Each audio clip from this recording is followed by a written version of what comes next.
Hello everyone, so I hope you all are doing well. तो जैसे कि आप लोगों ने ऑलरेडी मार्च 22 का पेपर सॉल्व कर लिया है, मैंने ऑलरेडी उस चीज पे पूरा वीडियो बना दिया है और शायद आप उसको देख के आए हो, और अगर नहीं देख के आए हो तो डू वॉच, जो सेम प्लेलिस्ट में आपको मिलेगी। ठीक है, सिर्फ सजेशन मैंने आपको ऑलरेडी दिया हुआ है कि जो भी आप पेपर सॉल्व कर रहे हो वो मेरे साथ सॉल्व करने से पहले आप क्या करोगे, आप खुद से एक बार ट्राई करोगे। ठीक है, तो खुद से एक बार ट्राई करने से क्या होगा कि आपको पता चलेगा कि आप कितने पानी में हो और कितने पानी में नहीं हो। ठीक है, क्योंकि we are preparing for board exam, अभी से हमको सारी की सारी ताकत लगा देनी है, तभी हमें टॉपर लिस्ट में हम पहुंच पाएंगे। ठीक है, तो एज पर माय प्रॉमिस, जैसे मैंने बोला था, मैं 3 बोर्ड पेपर सॉल्व करूंगी आपके लिए, मार्च 22 का, मार्च 23 का एंड मार्च 24 का। तो ये मार्च 23 का जो पेपर है बोर्ड पेपर, वो मैं आज सॉल्व करने वाली हूं आपके लिए। और दूसरा इंफॉर्मेशन ऐसा है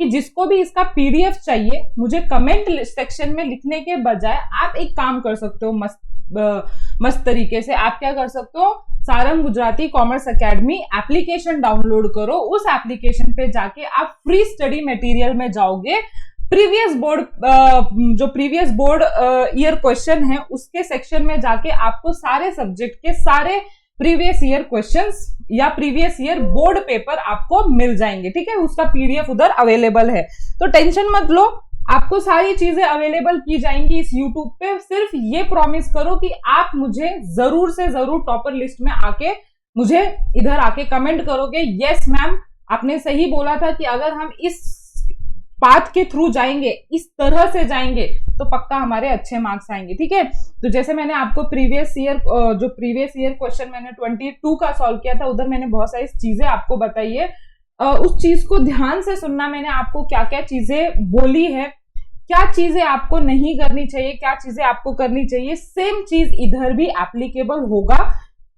let's go towards our paper. ठीक है, तो आप देख रहे हो ये कौन सा प्रीवियस ईयर क्वेश्चन पेपर है, 2023 का है। ओके, सो ओसीएम का हम स्टार्ट करेंगे, जहां पे जैसे मैंने आपको एक और चीज बोली थी कि कोई भी बोर्ड पेपर सॉल्व करने से पहले आपको क्या पता होना चाहिए, पेपर पैटर्न पता होना चाहिए। तो आई अज्यूमिंग कि आप लोगों ने सिलेबस स्टार्ट कर दिया है, तो पेपर पैटर्न तो पता ही होगा।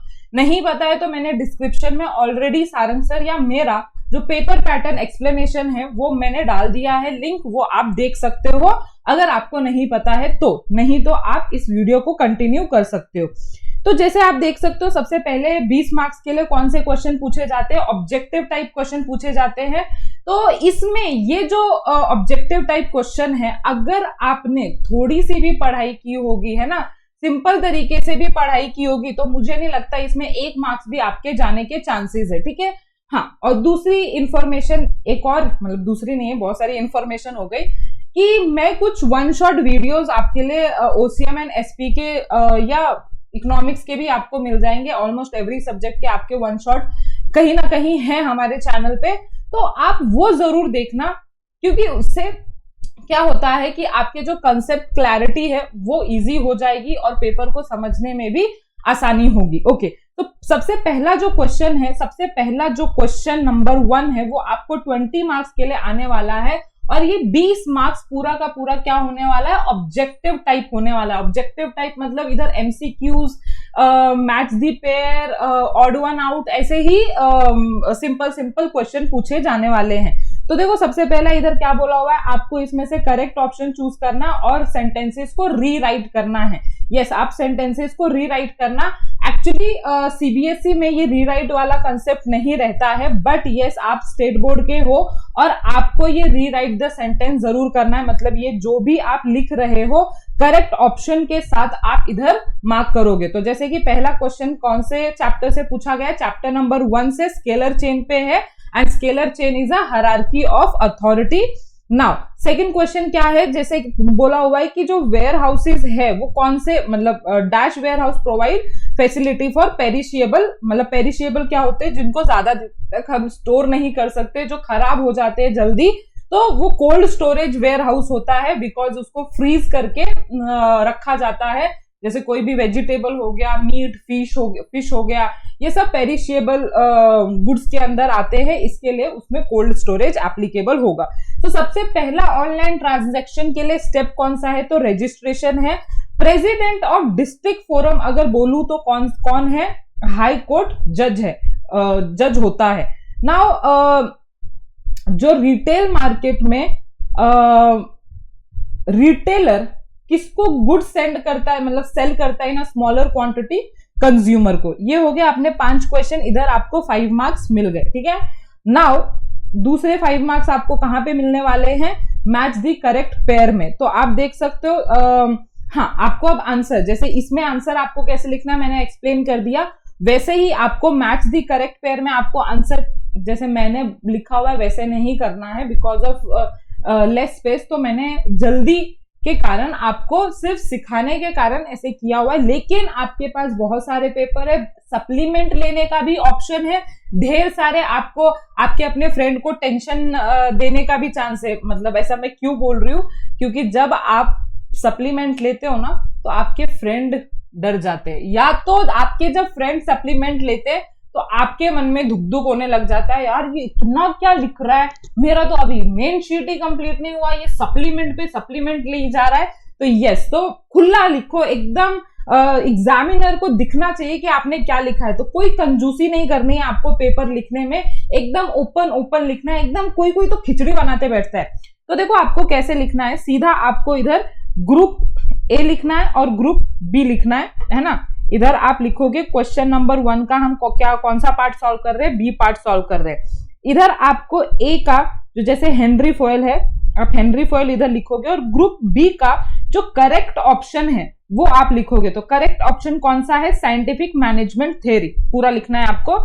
इधर आप ऐसे लिख सकते हो करेक्ट ऑप्शन करके ऊपर, ठीक है, ताकि एग्जामिनर को पता चल जाए जो आपने इसके सामने लिखा हुआ है वो करेक्ट ऑप्शन है। वैसे ही आप इधर बी लिखोगे, डायरेक्टिंग, एंड उसका जो करेक्ट ऑप्शन है, it is the process of instructing, guiding, communicating and motivating, ये उसका करेक्ट ऑप्शन है, ऐसे करके लिख देना। ओके, तो ये एक सही तरीका है। नाउ अब सी जो है वो क्या है, फॉलोइंग स्टेटमेंट आर ट्रू और फॉल्स, ठीक है।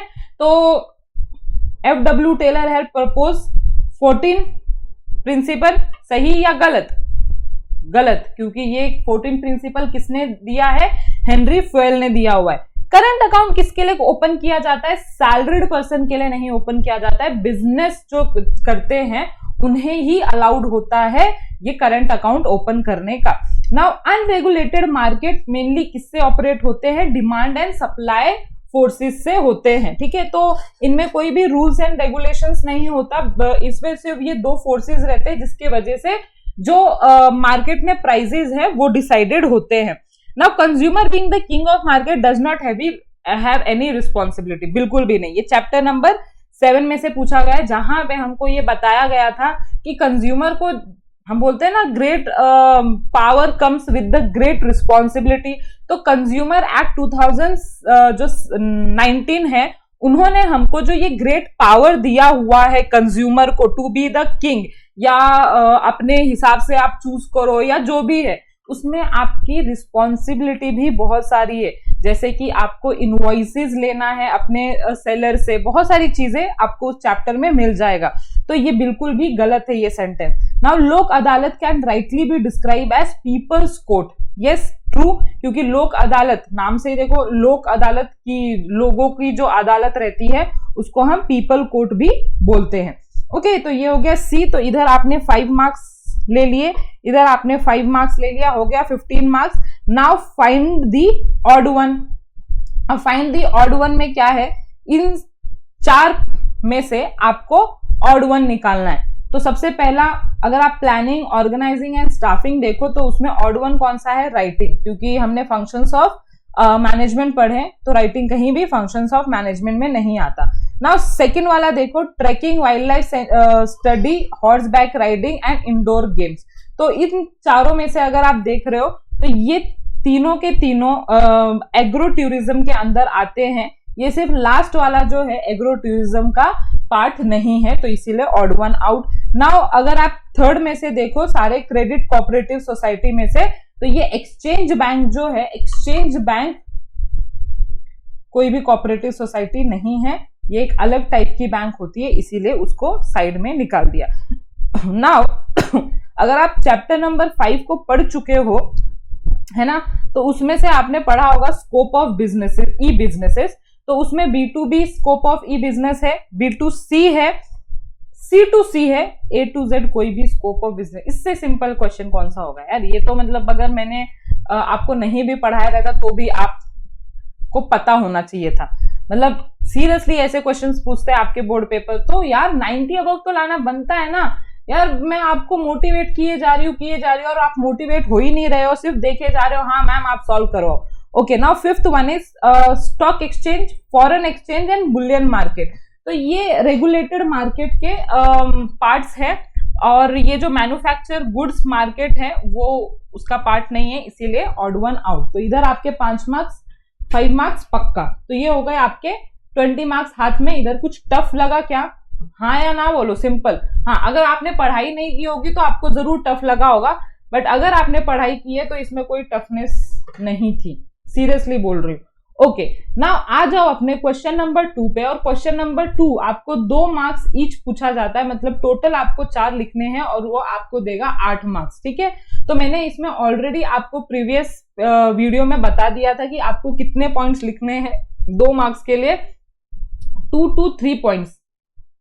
ठीक है, इससे 1 पॉइंट भी ज्यादा मत लिखना, क्योंकि ये आपको कितना देने वाला है? 2 मार्क्स देने वाला है। देखो हम भावुक होके, क्योंकि हमको मैनेजमेंट पता है, हमने पूरी दुनिया फंक्शंस भी पढ़े हुए, तो हम इसमें पूरी दुनिया लिखने की कोशिश करते हैं जितना भी हमको आता है। लेकिन यार याद रखो कि आपके बाकी पेपर अभी बाकी है, बाकी long answer type question, answer in brief, ये सारे क्वेश्चन बाकी है जहां पे आपको लंबे लंबे क्वेश्चंस लिखने हैं। तो जितना छोटा हो सके, जितना शॉर्ट हो सके, उतने शॉर्ट में लिखना और इसको जल्दी से रैप अप करना।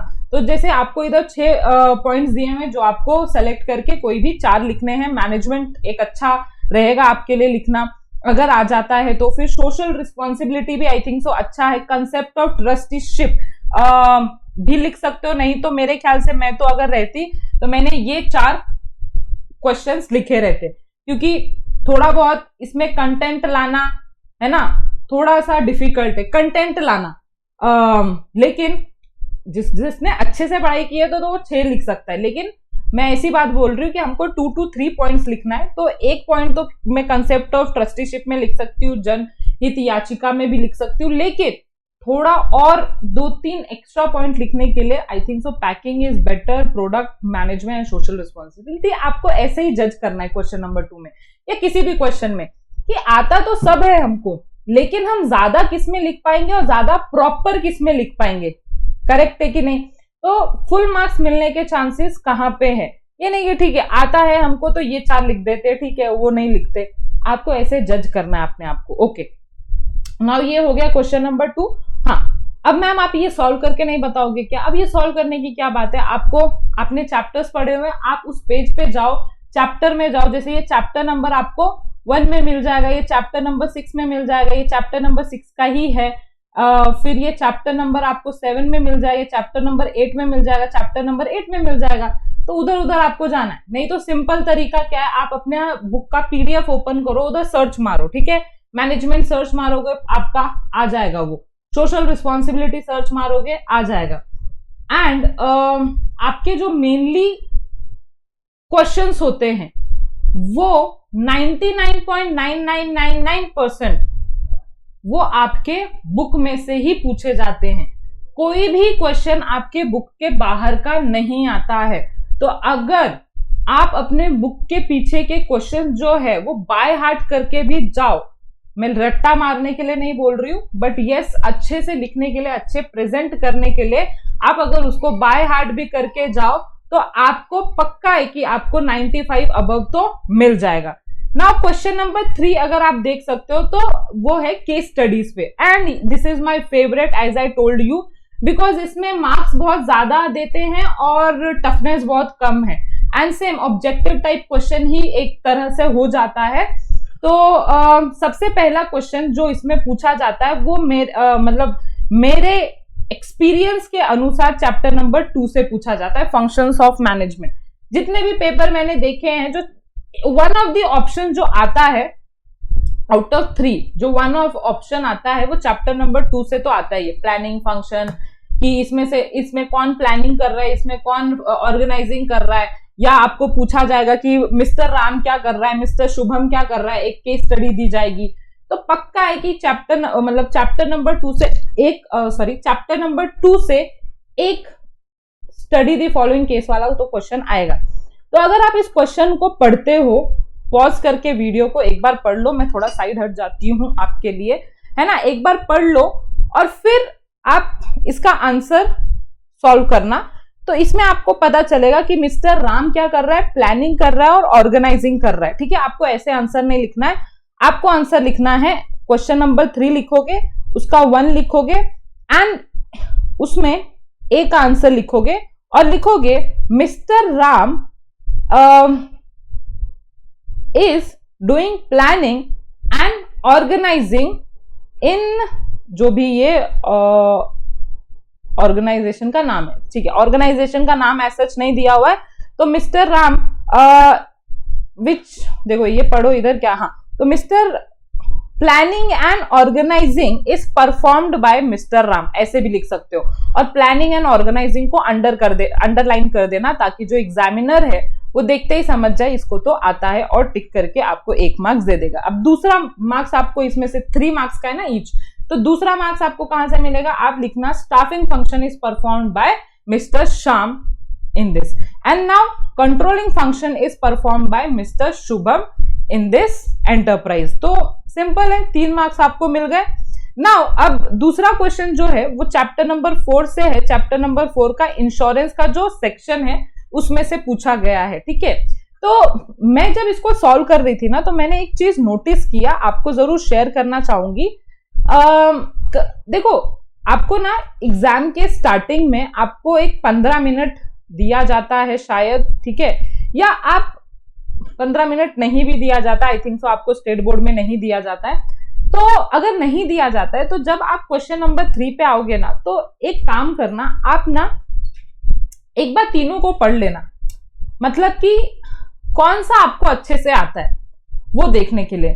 क्योंकि जहां तक मैंने एक्सपीरियंस किया, ये वाला जो क्वेश्चन है, क्वेश्चन नंबर 2, वो थोड़ा टफ था। ठीक है, मतलब अगर एज अ स्टूडेंट मैं सॉल्व कर रही हूँ तो मुझे ये क्वेश्चन नंबर 2 थोड़ा डिफिकल्ट लग रहा है, और ऐसा लग रहा है यार कितना भी मैं बेटर लिखूं शायद मेरे मार्क्स कट जाएंगे, मुझे ऐसी फीलिंग आ रही थी। लेकिन जब मैं क्वेश्चन नंबर 3 पे गई, इस क्वेश्चन नंबर 3 के अंडर जो सब क्वेश्चन 3 है, इसमें कुछ भी नहीं लगा। अरे ये इतना इजी था कि मैं तो 2 सेकंड भी नहीं लगे इसके आंसर जानने में। तो इसके लिए मैं आपको बोल रही थी कि एक बार ये क्वेश्चन नंबर 3 को अगर आप गो थ्रू कर देते हो तो आपको 2 क्वेश्चन मिल जाएंगे जो आपको पक्का सॉल्व करने हैं। तो आप क्या कर सकते हो कि इसको कट मार सकते हो कि इसको तो मेरे को सॉल्व ही नहीं करना है। अगर आपको नहीं आता है तो, अगर आप डैम श्योर हो कि ये तो मैंने पढ़ा हुआ, ये तो बुक का क्वेश्चन है, ये तो सही आंसर लिख रहा हूं, तो आप कोई से भी क्वेश्चन सॉल्व कर सकते हो out of 3। But in case you are doubtful, इस सिचुएशन में मैं आपको ये ऑप्शन बताऊंगी। ओके, तो ये क्वेश्चन था जहां पे लिखा हुआ था कि can mister Amit take life insurance policy of his wife and 2 children. तो यस, वो अपना लाइफ, मतलब being they are human being, वो लाइफ इंश्योरेंस ले सकते हैं, बिकॉज वाइफ और चिल्ड्रन में इंश्योरेबल इंटरेस्ट रहता है, तो they can take life insurance of their wife and children. Now can mister Amit take marine insurance policy for his factory. Marine insurance कहां पे लिया जाता है? जब हम एक्सपोर्ट इंपोर्ट कर रहे होते हैं, ओशन से कुछ डेंजर रिलेटेड रहता है, तो फैक्ट्री किधर ओशन किधर पानी, है ना। तो मरीन इंश्योरेंस हम जब हम कुछ एक्सपोर्ट इंपोर्ट कर रहे हैं, कुछ डेंजर ऑफ सी है हमको, तब हम ये सारी चीजें करते हैं, तो वो नहीं ले सकता है। Now last one is which type of insurance should mister Amit take for protecting his factory from loss due to fire. तो फायर इंश्योरेंस लेंगे इसके लिए, सिंपल ही है, आंसर भी खुद ही उन्होंने दिया हुआ है कि फायर से बचाने के लिए हम कौन सा इंश्योरेंस लेंगे, तो फायर इंश्योरेंस लेंगे। लेकिन उन्होंने स्पेसिफिकली पूछा हुआ है कि फायर इंश्योरेंस में से कौन सा, तो फ्लोटिंग, क्योंकि गुड्स जो है, जो फैक्ट्रीज में गुड्स रखे जाते हैं मेनली, ठीक है, तो वो वेरी होते हैं, वो हमको नहीं समझ में आता कि कब कम है कब ज्यादा है, तो आप फ्लोटिंग फायर इंश्योरेंस ले सकते हो, जो कि जितने गुड्स होंगे उसके हिसाब से आपके जो गुड्स है वो प्रोटेक्ट रहेंगे। ओके, तो इधर आप ऐड कर सकते हो, मैंने एरो से लिखा हुआ है कि होल लाइफ इंश्योरेंस ले सकता है, टर्म इंश्योरेंस ले सकता है, एंड अपने बच्चों के लिए वो चाइल्ड इंश्योरेंस ले सकता है और मनी बैक पॉलिसी भी ले सकता है फॉर डॉटर। क्यों डॉटर? क्योंकि डॉटर की शादी होती है, ये सब एक स्टेजेस के बाद होता है ना। तो मनी बैक पॉलिसी में आपने देखा होगा कि हमें एक पीरियड के बाद हमें पैसे मिलते रहते हैं, जैसे 5 साल के बाद, 10 साल के बाद। तो अगर उसके डॉटर के लिए उसकी कुछ ऐसी प्लानिंग है कि उसको पढ़ाई अच्छा करवाना है, तो उसके पढ़ाई के टाइम पे उसके पास पैसे रहेंगे मिस्टर अमित के पास, फिर उसकी शादी करवानी है तो उसके पास अच्छे पैसे रहेंगे, क्योंकि ये मनी बैक पॉलिसी है। मनी बैक पॉलिसी अगर आपको कंसेप्ट नहीं पता है तो डू वॉच माय लेक्चर, ठीक है। इधर मैं और डिटेल में नहीं समझा सकती। तो अपने लिए और अपनी वाइफ के लिए होल लाइफ पॉलिसी लो, टर्म इंश्योरेंस लो, और अपने बच्चों के लिए चाइल्ड इंश्योरेंस ले लो, या मनी बैक पॉलिसी अपने डॉटर के लिए ले सकता है ना। अगर क्वेश्चन नंबर 3 आप देख रहे हो तो इधर क्या है, सिंपल ही है यार, इसमें इतना कुछ टफ नहीं है। So Mr Atharv made his payment by cheque, at the same time Mr Samarth made a payment by fund transfer. तो इसमें पूछा हुआ है कौन सा फास्टर रहेगा, चेक या फंड ट्रांसफर। फंड ट्रांसफर हम इलेक्ट्रॉनिक मीन से करते हैं, तो इलेक्ट्रॉनिक मीन्स कोई भी हो तो फास्ट ही रहेगा, तो fund transfer will be the faster. Which payment is a traditional payment? Of course cheque बहुत जमाने से यूज हुआ जा रहा है, तो ये एक ट्रेडिशनल पेमेंट का एग्जाम्पल है। which payment is relating to e-business? Of course fund transfer, क्योंकि फंड ट्रांसफर हम मोबाइल बैंकिंग से करते हैं, नेट बैंकिंग से कर सकते हैं, यूपीआई, जीपे, ये सारे वॉलेट, ये डिजिटल कैश, ये सारे इलेक्ट्रॉनिक बिजनेस के से रिलेटेड है।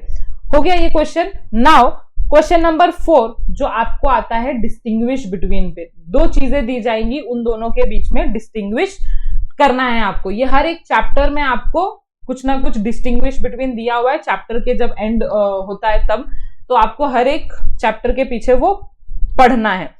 अब मैंने आपको पिछली बार बताया था कि आपका जो चैप्टर नंबर 2 है फंक्शंस ऑफ मैनेजमेंट, उसमें से एक आता ही है। आपको देखो एक पेज है चैप्टर नंबर 2 के पीछे, जहां पे planning, organising, staffing, directing, controlling, coordinating ये दिया हुआ है, और उसके बीच में डिफरेंस बिटवीन 2 पेजों में दिया हुआ है। तो वो आपको अच्छे से करना है, क्योंकि क्वेश्चन नंबर 4 में से वन ऑफ द जो क्वेश्चन नंबर 4 में से जो वन ऑफ द क्वेश्चन आने वाला है वो इस चैप्टर में से तो आने वाला है। प्लानिंग एंड कंट्रोलिंग में डिफरेंस बताओ, ऑर्गेनाइजिंग या डायरेक्टिंग में डिफरेंस बताओ, कोई भी, लेकिन आने तो पक्का वाला है। तो अगर आपको ये फिक्स रखना है कि आपके 4 मार्क्स पक्का हो जाए क्वेश्चन नंबर 4 में, तो फिर आपको वो जरूर करना है। बाकी का चैप्टर नंबर इधर मैंने चैप्टर नंबर 2 लिखना चाहिए था, मैंने 4 लिख दिया। Chapter number 2 functions of management. Now chapter number 4 में से दूसरा क्वेश्चन जरूर आता है, क्योंकि चैप्टर नंबर 4 अपना बिगेस्ट चैप्टर है, ज्यादा मार्क्स का भी वेटेज है। तो जो मैंने एक्सपीरियंस किया है, जो मेरा एक्सपीरियंस बोलता है, ये बोलता है क्वेश्चन नंबर 4 जो है उसमें से एक चैप्टर नंबर 4 से जरूर आएगा, ठीक है। तो 2 क्वेश्चन तो मैंने आपको पक्का बता दिए। तो देखो जैसे आप देख सकते हो current account and fix deposit account, मैंने पिछले वीडियो में भी आपको ये चीज बताया था, ठीक है, कि इन दोनों चैप्टर में से तो 3 में से आपके 2 डिस्टिंग्विश तो फिक्स है कौन से चैप्टर में से आने वाला है। तो बी प्रिपेयर्ड, बाकी के जो 2 आएंगे वो गेस वर्क है ना, तो वो किसी भी चैप्टर में से पूछा जा सकता है। तो इधर आपको state commission and national commission जो चैप्टर नंबर 7 का पार्ट है उधर से आया है, and e commerce and E business जो चैप्टर नंबर 5 का पार्ट है उधर से आया है। तो ये हो गया क्वेश्चन नंबर 4 जो आपको देगा 4 ईच क्वेश्चन 4 मार्क्स का है, और टोटल आपको 12 मार्क्स देगा। नाउ इधर आप कितने पॉइंट्स लिखोगे? इधर आप, क्योंकि ये 4 मार्क्स के लिए है, तो मैं अपने बच्चों को हमेशा 5 to 6 पॉइंट बोलती हूँ, ठीक है। तो ये 6 वाला जो है ऑप्शनल है, 5 तो पक्का लिख के आना, ठीक है। लेकिन 5 अगर नहीं भी आता हो तो बिना फालतू का 5वां मत लिखना कि सिर्फ मैम ने बोला है 5वां लिखने को इसलिए हम 5 पॉइंट लिख रहे हैं। नहीं, अगर आता है तो लिखो 5 पॉइंट पक्का, नहीं आता है तो 4 में से भी काम चल सकता है। बट ये अगर थोड़ा सा, क्या होता है एग्जामिनर का माइंडसेट कैसा रहता है कि अगर वो थोड़ा सा नाराज है आपके पॉइंट्स देख के, यार इसने प्रॉपर लिखा भी है, प्रॉपर नहीं भी लिखा है, मार्क्स दूं या नहीं दूं, लेकिन अगर 5th पॉइंट आप लिख देते हो तो उधर वो फिर फुल मार्क्स दे देता है। ठीक है, इसको आता है, इसने किया है। अगर वो पहले 4 में से कुछ उसकी फर्स्ट पॉइंट से, सेकंड पॉइंट से, थर्ड पॉइंट से, फोर्थ पॉइंट से नाराजगी हो गई हो, नहीं यार इसने प्रॉपर नहीं लिखा, 5th पॉइंट देख के अगर वो सेटिस्फाई है तो आपको फुल मार्क्स दे देगा, ऐसा वाला माइंडसेट रहता है। तो इसके लिए मैं हमेशा मार्क्स 4 मार्क्स का है ना, हमेशा 5 पॉइंट लिखने के लिए बोलती हूँ।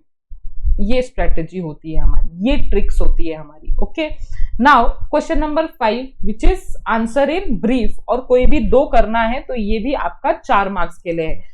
तो देख सकते हो आपको बहुत इजी ये चैप्टर नंबर 8 में से पूछा गया है ना। Chapter number 4 functions of marketing easy है।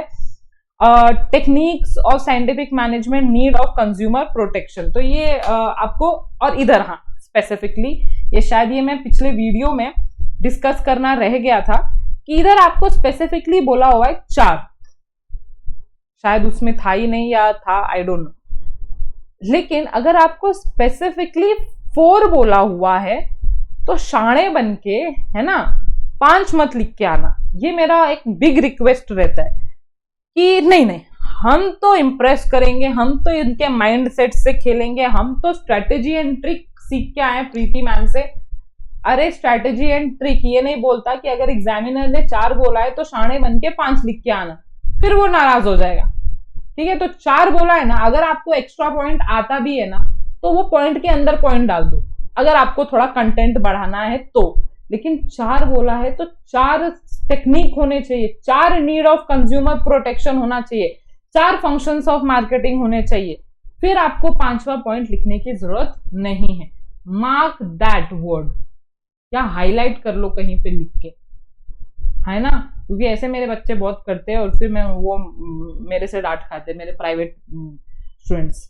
ओके, नाउ क्वेश्चन नंबर 6 है जो कि किस पे आता है, जस्टिफिकेशन। नाउ ये मैंने आपको डिटेल में समझाया था पिछले वीडियो में कि जस्टिफिकेशन लिखने का एक तरीका होता है। जैसे इन्होंने बोला है, एक क्वेश्चन क्या है, controlling is the last function of management, तो आपको ये प्रूफ करना है। आंसर इन ब्रीफ की तरह सिर्फ सेंटेंसेस नहीं लिखना है, आपको ये प्रूफ करना है कि how controlling is the last function of management, इस चीज को आपको साबित करना है। ठीक है, तो इसीलिए जब आप एंडिंग करोगे, इसका जो पूरा कंटेंट रहेगा, तो आप एंड इस प्रकार से करोगे कि yes it is rightly said, या हेंस, या therefore controlling is the last function of management. You have to prove to something. देखो, किसी से बात करना, ठीक है, एंड किसी को कुछ प्रूफ करना, ये दोनों अलग होता है। जैसे आप अपने मम्मी पापा से नॉर्मली किसी चीज के बारे में बात कर रहे हो तो आपका टोनिंग, आपकी वर्डिंग अलग रहेगी, लेकिन जब आप कुछ चीज प्रूफ करना चाहते हो, नहीं पापा ऐसा है, तो आप उसमें अपनी वर्डिंग, आप अपना एक्सप्लेनेशन, आप अपना जोर जो रहेगा चीजों पे, वो सब चेंज हो जाता है, टोनिंग चेंज हो जाती है मेनली, है ना। नहीं पापा आप गलत हो, ऐसा ही होता है। तो ये डिफरेंस है। तो ये difference question number 5 and question number 6 में।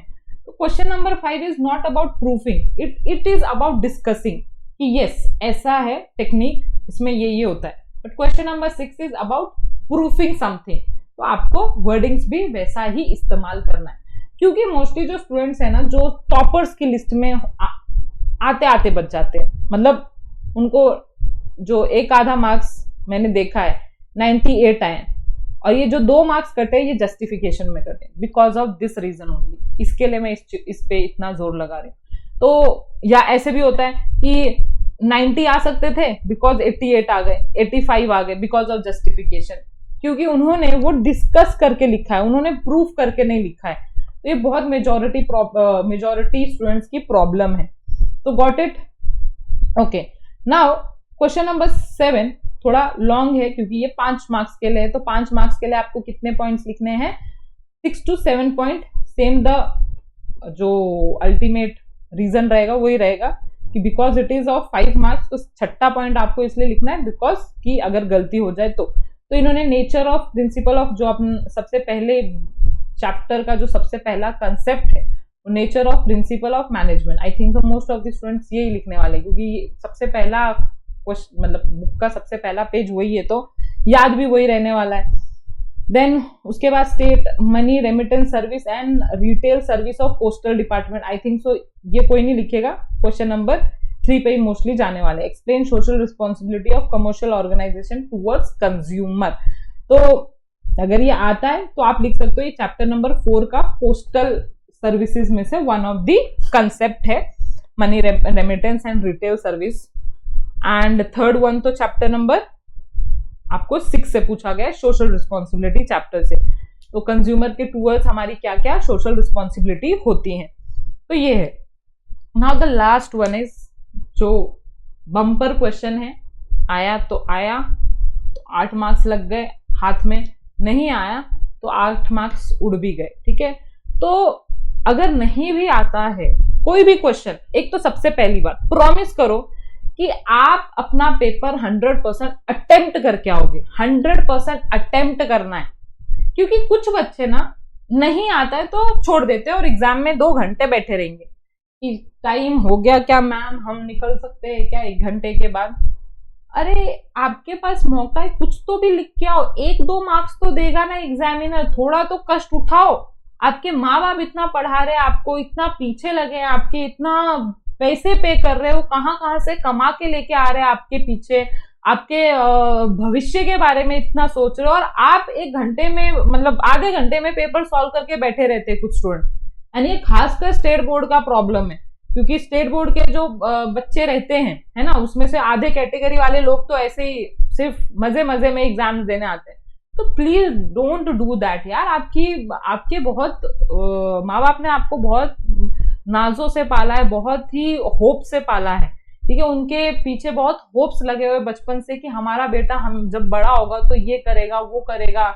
उनके होप्स पे पानी मत फेरो यार, बहुत कष्ट लगता है ये करने के लिए। ये चीज आप शायद समझ नहीं पा रहे हो। मैं अभी पेरेंट्स बनी हूं तो मुझे समझ में आता है कि कितना कुछ करना पड़ता है एक बच्चे के लिए, क्या क्या चीजें देनी पड़ती है उनको, अपना सब करियर वगैरह छोड़ना पड़ता है, तब जाके एक बच्चा पलता है, ठीक है।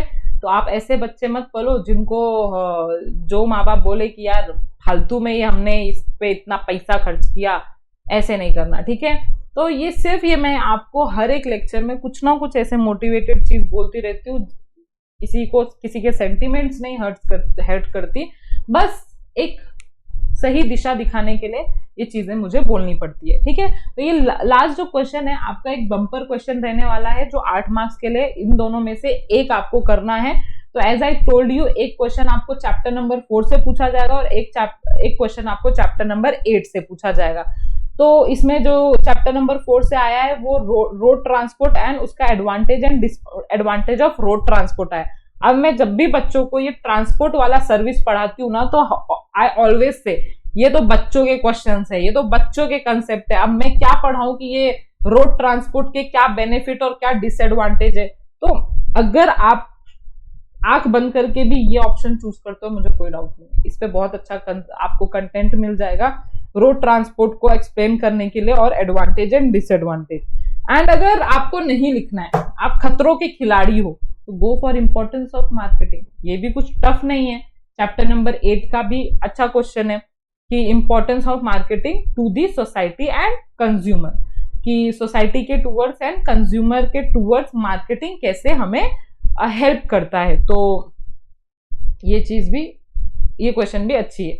तो ये है हमारा क्वेश्चन नंबर 8 और ये है हमारा पेपर 2023 का, ठीक है। तो आई होप आपको ये वीडियो अच्छा लगा हो। अगर वीडियो अच्छा लगता है तो डू लाइक, सब्सक्राइब या कमेंट जरूर किया करो कि आपको कैसे लग रहे वीडियोस, कोई भी, ठीक है। ऐसे आपको लगता होगा कि कमेंट करने से हमारे क्या ही जाएगा, ऐसा नहीं रहता। आपके कमेंट्स में रोज रात को सोने से पहले देखती हूँ एंड ये आपको झूठ लग रहा होगा, बट अब प्रूफ करने के लिए मैं कैसे प्रूफ करूँ, अब वीडियो तो नहीं डाल सकती रात में, है ना। तो मैं हर रात को देखती हूँ कि किसी का कमेंट आया, क्या आया कमेंट, सजेशन, क्वेश्चन या एनीथिंग, या मेरी तारीफ क्या आया क्या कमेंट, तो मैं हर वक्त वो रिप्लाई करके ही सोती हूँ। तो प्लीज, क्योंकि मोटिवेशन मिलता है कल सुबह की एक प्लानिंग, जैसे आप कैसे सोने से पहले कल की प्लानिंग करते हो कि कल हमें ये करना है, वैसे ही आपके कमेंट्स देख के मुझे आइडिया लग जाता है कि कल मुझे किस किस चीज पे वीडियो बनानी है, एक मोटिवेशन मिलता है। तो प्लीज डू दैट। आपका शायद 1 सेकंड जाएगा, बट मेरे को उस चीज के लिए कल के लिए पूरा दिन बीत जाएगा उस पे, ठीक है। तो thank you so much guys, आपने इतना पेशेंस लिसनिंग किया। Hope you like the video. मिलते हैं नेक्स्ट वीडियो में। Till then bye bye.